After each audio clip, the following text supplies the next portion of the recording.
सुश्री इकरा चौधरी जी, please आप बोलिएगा। धन्यवाद सभापति जी।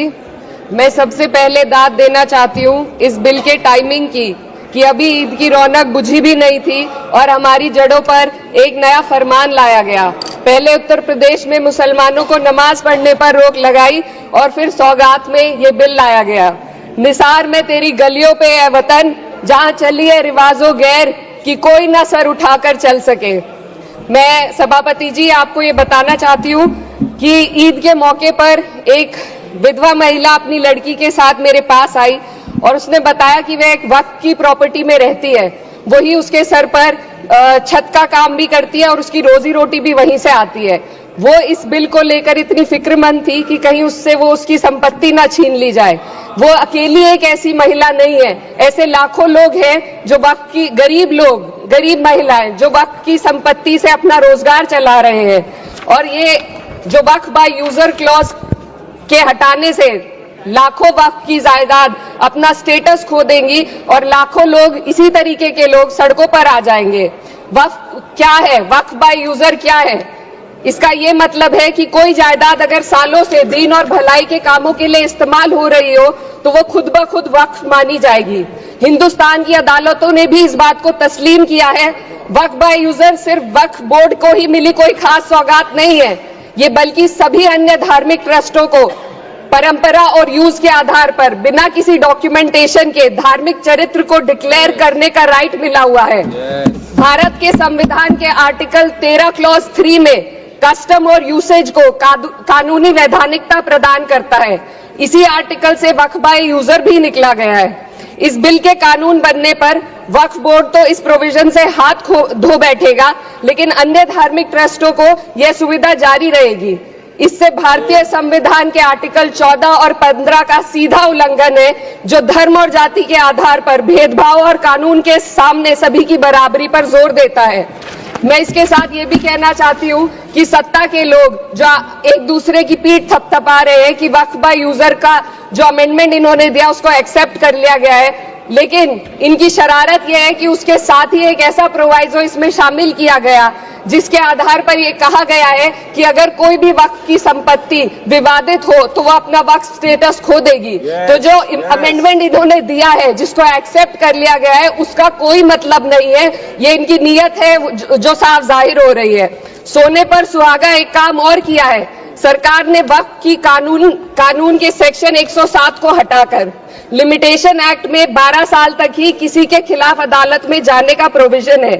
सेक्शन 107 में बोर्ड को लिमिटेशन एक्ट से राहत मिली हुई थी। वक्फ बोर्ड कभी भी अवैध कब्जाधारियों के खिलाफ अदालत जा सकता था। अगर ये सेक्शन ना हो तो अवैध कब्जा करने वाले लोग कानूनी प्रक्रिया का फायदा उठाकर वक्फ की प्रॉपर्टी को हड़प सकते हैं।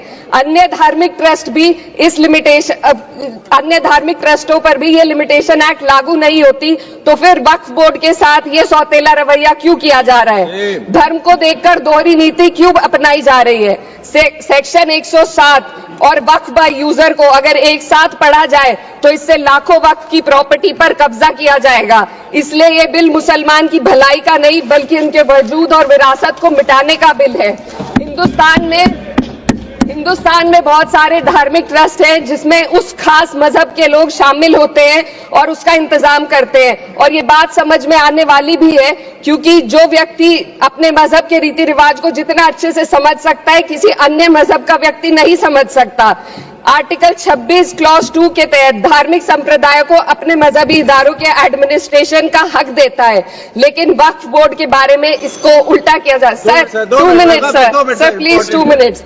सरकार इसे एक सेक्युलर बॉडी मान रही है और इसमें गैर मुस्लिमों को शामिल करने की बात कह रही है। आपके मुंह से सेक्युलरिज्म की बात सुनकर अच्छा लगा, लेकिन अगले ही पल ये भ्रम टूट जाता है क्योंकि आपको सिर्फ दान देने के लिए प्रैक्टिसिंग मुस्लिम का आपने क्लॉज डाला है, लेकिन बोर्ड में बैठने के लिए मुस्लिम होने की कोई आपकी क्लॉज नहीं है। तो इससे आपकी जो दोहरी नीति है वो साफ जाहिर होती है।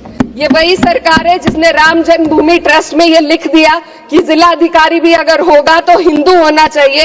कोई मुझे बताए कि वहां पर सेक्युलरिज्म का रस क्यों नहीं घोला गया। सर, आखिर में मैं अपनी बात को खत्म करने से पहले महिलाओं का मुद्दा बार बार उठाया जा रहा है। सरकार का कहना है कि बोर्ड में मुस्लिम महिलाओं को रिप्रेजेंटेशन देंगे। इस कानून से पहले भी मुस्लिम महिलाएं बोर्ड में मेंबर रह चुकी हैं और मिनिमम 2 का प्रोविजन था, उससे ज्यादा भी हो सकती थी। सर, मैं ये कहना चाहती हूँ कि सरकार ने महिलाओं के लिए ऐसा कौन सा नया काम किया जिसका ढिंडोरा सरकार का हर सदस्य पीट रहा है। इस बात की तायीद अगर आपकी तरफ से कोई मुस्लिम महिला करती तो हम उसका यकीन भी करते, लेकिन अफसोस आपकी इतनी लंबी कतार में एक भी मुस्लिम महिला नजर नहीं आती है।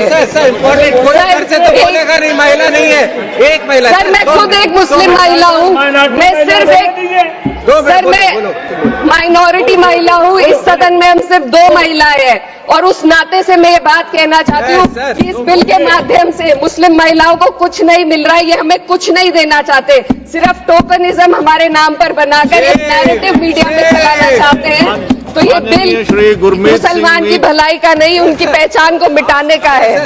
सर, अंत में मैं बस यही कहना चाहती हूँ कि कागजों की कैद में बस नाम रह जाएंगे, वो जो हमारे थे सिर्फ दावे में रह जाएंगे। इस बिल के द्वारा मीठी ईद के जायके को कड़वा करना, यही असली सौगाते मोदी था। बहुत बहुत